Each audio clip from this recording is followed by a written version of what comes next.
কলকাতার new market এলাকায় মির্জা গালিব স্ট্রিটের শিখা ইন হোটেলে ভয়াবহ অগ্নিকাণ্ডের পর প্রশাসনের কড়া অগ্নি নিরাপত্তা অভিযানের মুখে একের পর এক বন্ধ হচ্ছে আবাসিক হোটেল। ফলে ওই এলাকায় থাকা হাজার হাজার বাংলাদেশি পর্যটক ও চিকিৎসা নিতে আসা মানুষ তীব্র আবাসন সংকটে পড়েছেন এবং ভোগান্তির শিকার হচ্ছেন অনেকে। নিউ মার্কেট এলাকার পর্যটকদের হোটেল ছেড়ে বেরিয়ে যেতে দেখা যায়। অনেক পর্যটক এমন পরিস্থিতিতে ক্ষোভ প্রকাশ করেন।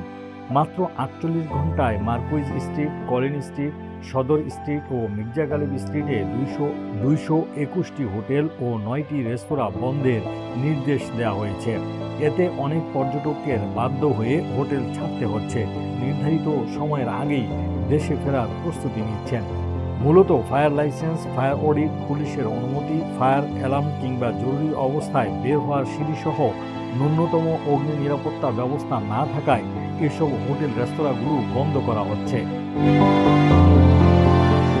কলকাতা পুলিশ, কলকাতা পৌরসভা, ফায়ার সার্ভিস ও সিএসইর সমন্বয়ে গঠিত এই কমিটি কলকাতার ৩,৫০০টিরও বেশি হোটেলের নিরাপত্তা ব্যবস্থা পর্যালোচনা করছে।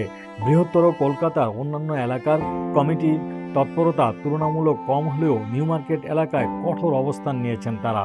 শনিবার থেকে মাত্র ৪৮ ঘন্টায় হোটেলগুলো বন্ধ হওয়ায় বর্তমানে কলকাতায় অবস্থান করা ১১,০০০ বাংলাদেশি পর্যটক বিপাকে পড়েছেন।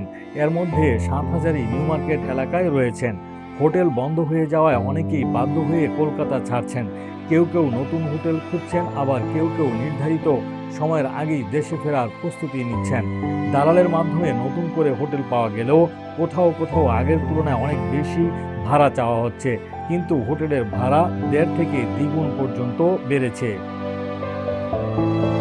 কলকাতার পর্যটন ব্যবসার সঙ্গে যুক্ত ব্যক্তিরাও বিষয়টি নিয়ে উদ্বিগ্ন। বাংলাদেশি পর্যটকদের কেন্দ্র করে নিউ মার্কেট এলাকায় হোটেল, খাবারের দোকান, পরিবহন, কেনাকাটা ও বিভিন্ন সেবার ব্যবসা গড়ে উঠেছে। সাম্প্রতিক কয়েক বছরে নানা কারণে এসব ব্যবসায় ধাক্কা লেগেছিল। তবে আগুন লাগার পরবর্তী সময় থেকে সরকার জিরো টলারেন্স অবস্থান নিয়েছে। এই অবস্থানকে অনেকেই সমর্থন করছেন, তবে হোটেল মালিকরা কিছুটা সময় পেলে ভালো হতো বলে জানান।